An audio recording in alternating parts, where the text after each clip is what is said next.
everybody. It's Monday, January 4th, 2021, and that means it's time for the first episode of the year of Chatting with Agnes and Cecilia.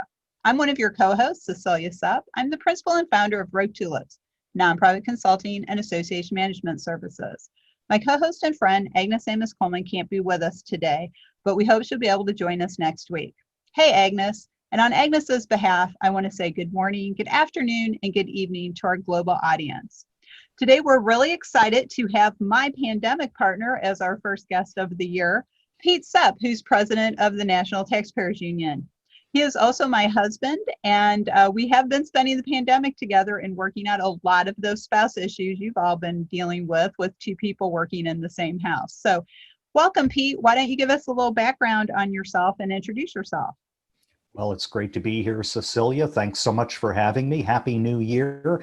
I'm coming to everyone from our basement headquarters, and National Taxpayers Union actually has a very long history of nonpartisan advocacy on behalf of taxpayers. This means lower and fairer taxes. This means moderate spending. This means oversight of the government programs we all depend on. This means a regulatory environment that's fair to everybody. We actually celebrated our 50th anniversary in 2019 and are looking forward to the next 50. Oh, that's great. Yes, and that was a great party too. I was there for the 50th. So thanks again for joining us today. Now, there's a couple of big issues out there.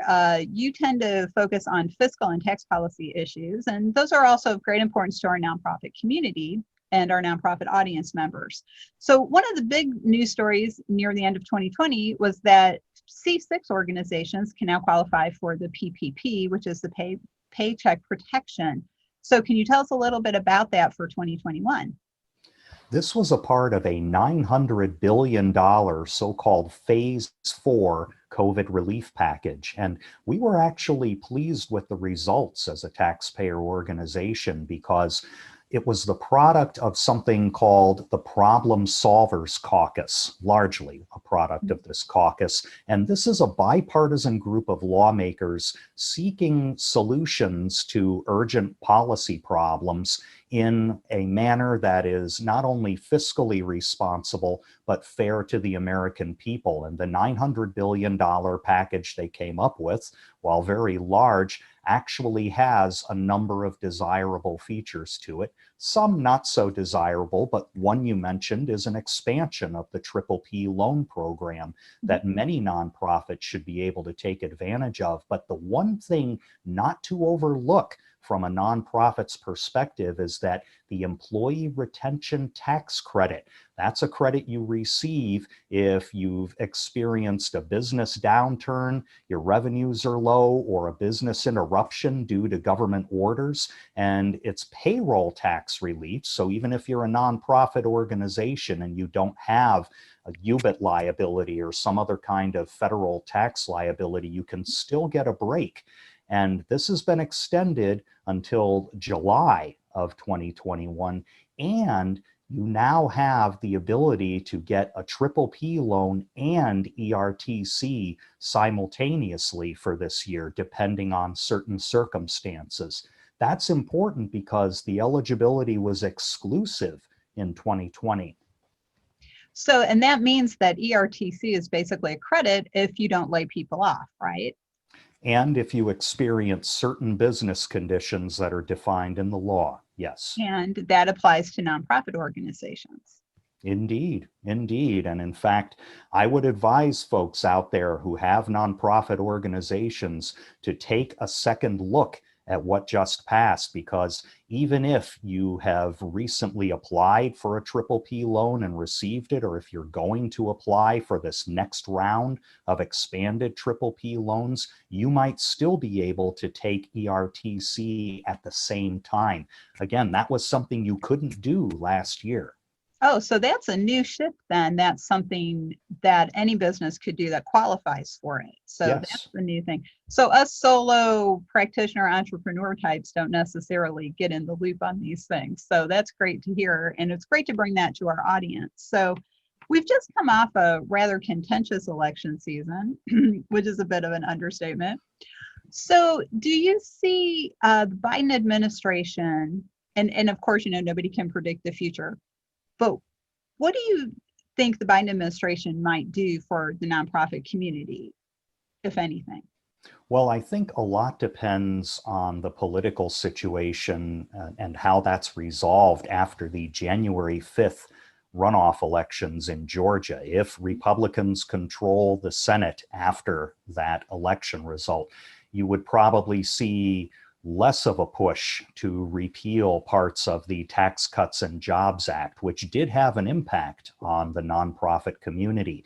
With a Democratic double victory, and you have a tied Senate with Vice President Harris being able to cast a tiebreaker vote, you might see moves to pare back parts of the Tax Cuts and Jobs Act. But I would stress that regardless of the election result there, you're not going to see massive activity that would necessarily affect the tax status of nonprofits in Congress, because that margin in the Senate is going to be close no matter who wins.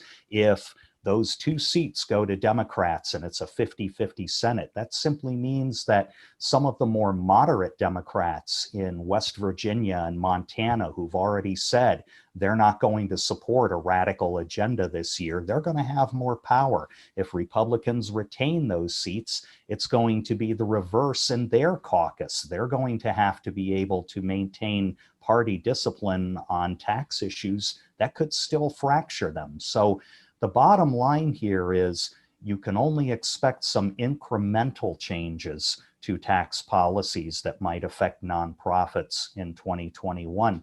Now, on the executive branch side, there are actually some cabinet level appointments that could make a difference, not only for the nonprofit sector, but the for-profit sector, starting with the Treasury Secretary nominee, Janet Yellen, who for fiscal conservatives and moderates is really a good pick. That's somebody who's going to keep an eye, more so than we've seen in several administrations, on deficit spending, given her past service with the Federal Reserve. You also have a U.S. Trade Representative nominee, Catherine Tai, who is going to probably, based on her past policy experience, take a line toward China, for example, that stresses multilateral cooperation and action, going to the WTO courts to appeal trade decisions rather than resorting to tariff wars, which is what the Trump administration had been doing. So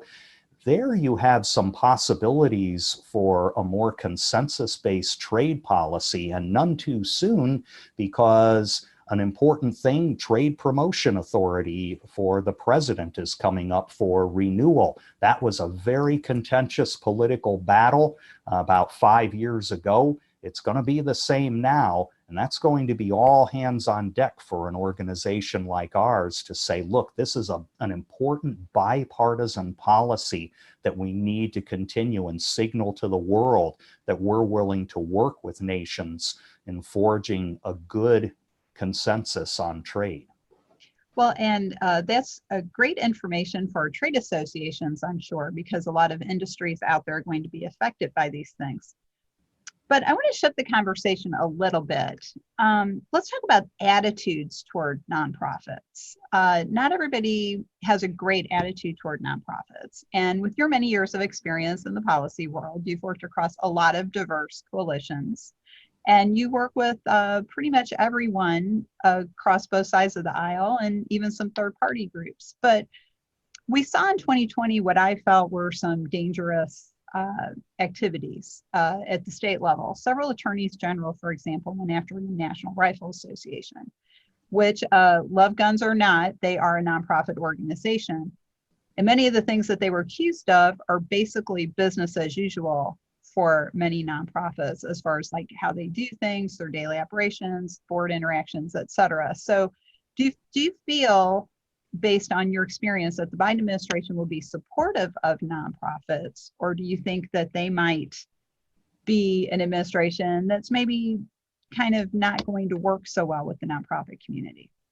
Well, it's a good question and a difficult one to ask. I think some of it might depend on Vice President Harris's influence, because when she was an elected official in California, she was a very strong proponent of new reporting and disclosure regulations for nonprofits that many considered to be unfair. And in fact, it was an issue that was litigated in the courts. So we could very well see through the executive branch new actions that would require more information and disclosure burdens on nonprofits that could be problematic for some organizations. I mean, after all, the IRS Form 990 is described as a nonprofit organization tax return. Well, it's not just that, it's a massive document now that pries into, I would say,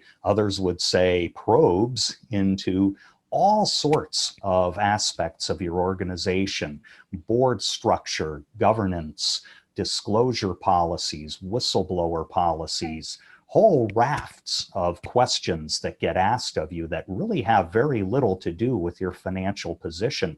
You could very well see a situation where those information reporting requirements are expanded. And it's important to remember, Congress may have a role legislatively in expanding those requirements, but the Treasury Department, the Internal Revenue Service, the Federal Election Commission, others have a lot of latitude themselves to stretch their regulatory powers and say, well, you remember this form or this line or this section in the 990 that you were previously filling out. Well, we've determined that we have the authority to require at least 3 more questions you'll need to answer. And that might very well be something that an executive branch, a Biden administration, could do without necessarily getting congressional approval. Well, we only have a few minutes left, Pete. So what were some of those additional information requests that Vice President-elect Harris was a proponent of in California? Well, you could very well see increased pressure to actually disclose the amounts, names, addresses of your donors. Now, some may say, well, that's just the transparent thing to do to expose so-called dark money in policy and politics. Well, an order like that or a law like that, if Congress got involved, could extend to a number of nonprofit organizations that are only peripherally involved in policy and politics. And of course, donor confidentiality and privacy is something that the nonprofit sector has largely rallied behind. Some folks love the recognition of contributing to a nonprofit. They want their name on a building or a conference room or what have you. Others don't. And this is basic First Amendment stuff that's been litigated year after year, decade after decade. And it remains very controversial. So it sounds like we need a HIPAA for nonprofit donors. In some instances, protect their privacy. some folks would appreciate that kind of thing. Oh, that's great. Well, and speaking of appreciation, we sure appreciate you being our first guest of the year and summarizing all of these important issues so well. So it looks like 2021's got some upside with PPP and ERTC, but we need to still be vigilant about what this new administration might bring to our community. So those are great points for us. And what is the one thing, the one thought that you think our audience should take away as they look toward 2021 with policy issues? Well, as you listen to the chattering class, the pundits and the commentators talking about how this is either the beginning of the new world or the end of one, it's not that. It's an opportunity to find out where we have issues in common, identify policymakers of both parties that will help to promote the interests of the nonprofit community and work with them. That's the same it's always been, and recognizing that fundamental, despite the pandemic, despite the political turbulence, is the most important thing that leaders of nonprofits can have on their minds. Oh, that's an excellent point and a great way to start off the year as we're all trying to figure out what's next. So, Pete, what is the best way for people to get in touch with you if they wanted to follow up? They can check us out online at NTU, our initials for National Taxpayers Union, ntu.org, and it's easy to get in touch with me via the website. Oh, that's excellent. So great. Well, I want to thank you again, Pete Sepp, President of the National Taxpayers Union, also known as my husband and pandemic partner. So also one of the smartest, best regarded people in the policy community in the United States and abroad, because he's also on the board of the World Taxpayers Association. So next time you're on, Pete, we'll have you talk about the World Taxpayers Association and how that worldwide coalition is helping people. So, It'll be a pleasure. Oh, great. Thanks, Pete. So, well, we have to go rogue for now. Our episodes always go so quickly. You can learn more about Rogue Tulips at roguetulips.com. We also encourage you to check out the 501c League, which is a virtual membership organization for everyone in the nonprofit community and the people who love them. You can check out the league at 501cleague.net if you're prepping for the CAE exam in May of this year. We also have CAE resources there about how to sign up for study groups or our new online course. So until next time, folks, we're going rogue and we will see you then. Bye for now.